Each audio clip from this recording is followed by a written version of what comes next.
I had 2 days to go and meet the boss. So I just stayed at home because already I have 5.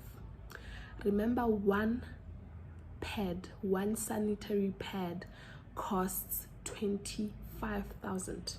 One sanitary pad cost 25,000 rands. So okay, the day came, and then I went to the boss and gave him he was really happy. He was really happy. He was not even expecting a job well done on my first flat or my first week, so he was really happy to see that I actually got 5 sanitary pads.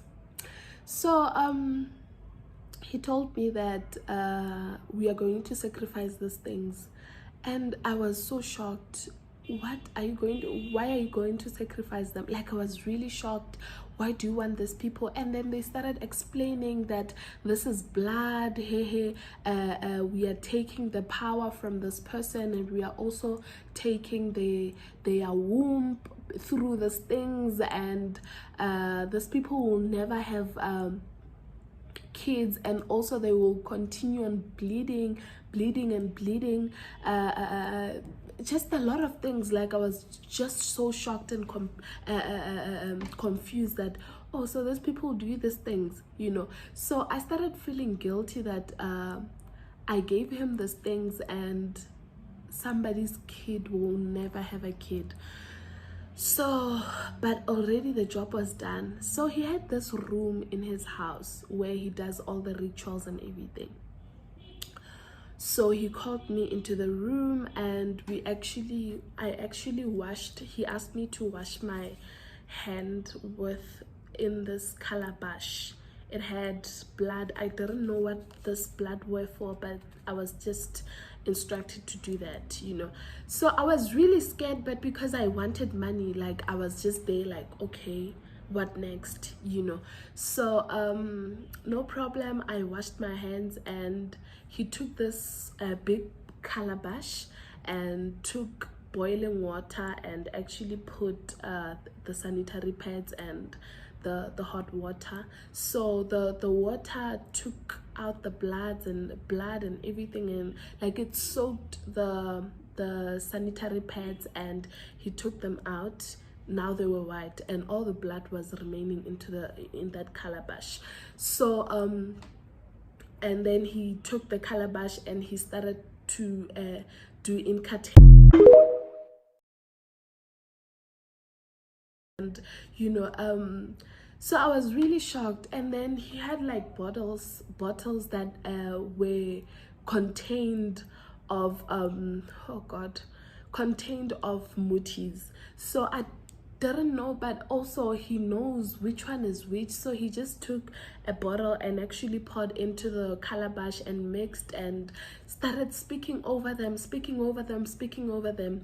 And he told me that tomorrow morning, when you wake up, please check your suitcase. Don't open your suitcase today. Open your suitcase tomorrow morning. Right? I have like a big suitcase in my wardrobe. So he was like, please check your suitcase tomorrow morning. The moment you wake up, check your suitcase. And then I left. I took an Uber and then left, came to my place, and then I was really so disappointed, and I felt guilty of what I actually did. But because I wanted money, I continued with the whole thing.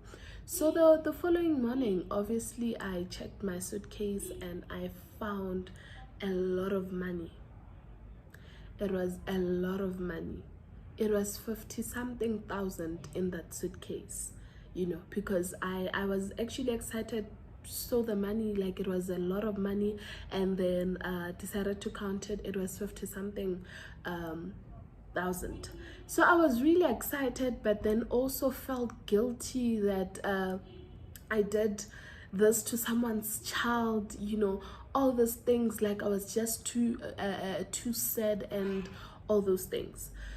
So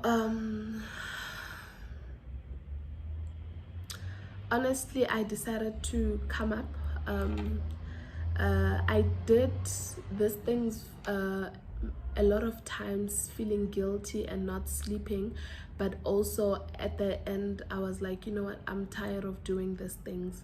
So because I was a Christian before, so I decided to hand my life again to Christ, and I actually spoke to my bishop that this and this happened, and I just want to repent, and I no longer want these things, because these things are tormenting me every night. The spirits are tormenting me every night.